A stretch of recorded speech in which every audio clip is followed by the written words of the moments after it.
Well, she's one of Australia's most successful aerial skiers who became the first woman to represent Australia at 5 Olympic Games. But after her remarkable career as a world champion, this Olympian was faced with a whole new challenge, starting a family through IVF. Joining us today to share this very personal journey is author and now mother of 3, World Cup, Jacqui Cooper. Nice to see you again, Jack. Welcome. Ed, always great to see you. And yes, thank you nice for the to meet you. kind welcome. Most tenacious competitor I've ever seen, probably the most banged up too with some of your skiing landings as well. Now we add author in, busy mum of 3.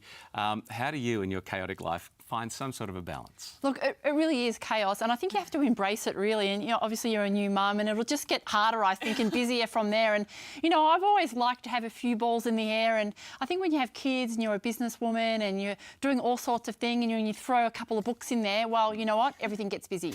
Yeah, a couple of books. This new book, tell us about Frozen Hope.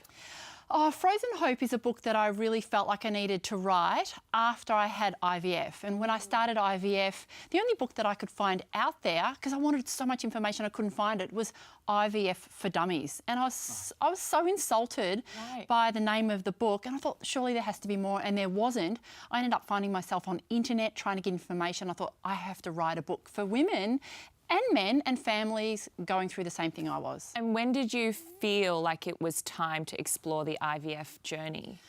Oh, look, towards the end of my career, I was actually 37 when I retired, so really an older competitor.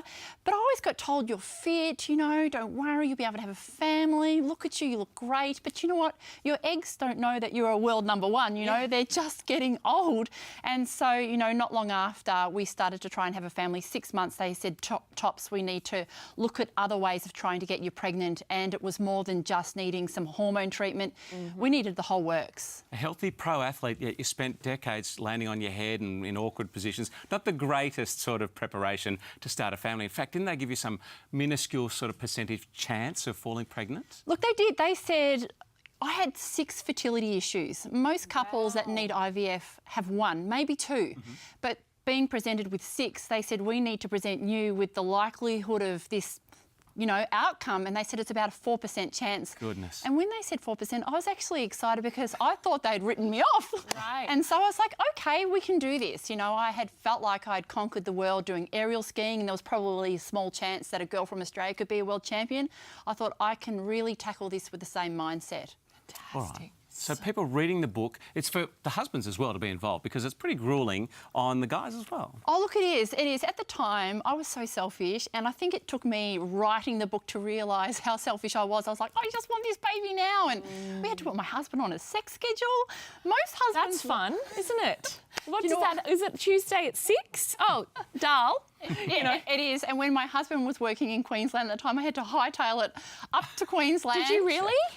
Yes. That was part of the problem. Plan. Yeah, they're like, you're ovulating, you need to go. And I would arrive in Brisbane and I'm like, where are you? He goes, I had to go to Rockhampton today. I'm like, oh my God, I'm coming. Yeah, do you know what? If there's sex schedule, for most men it would work. But when you're actually forcing it and making it happen, no one likes it like that. Jack, funny stuff. I think the only comp you've ever lost was the bragging rights with your mum. You had twins, but you're one of triplets, right? Yeah, my mum. Wow. Yeah, she's amazing. Spontaneous triplets in the 70s. She had a 2-year-old when we were born, 4 kids under 2. Wow. My mum always says, never ever complain. I've got more kids than you, and I had it, I had it tough. Wow, what a story. The only time she's been beaten. Jack, nice to see you. If you'd like a copy of her amazing book, Frozen Hope, we have 10 to give away. Just head to houseofwellness.com.au for all the details.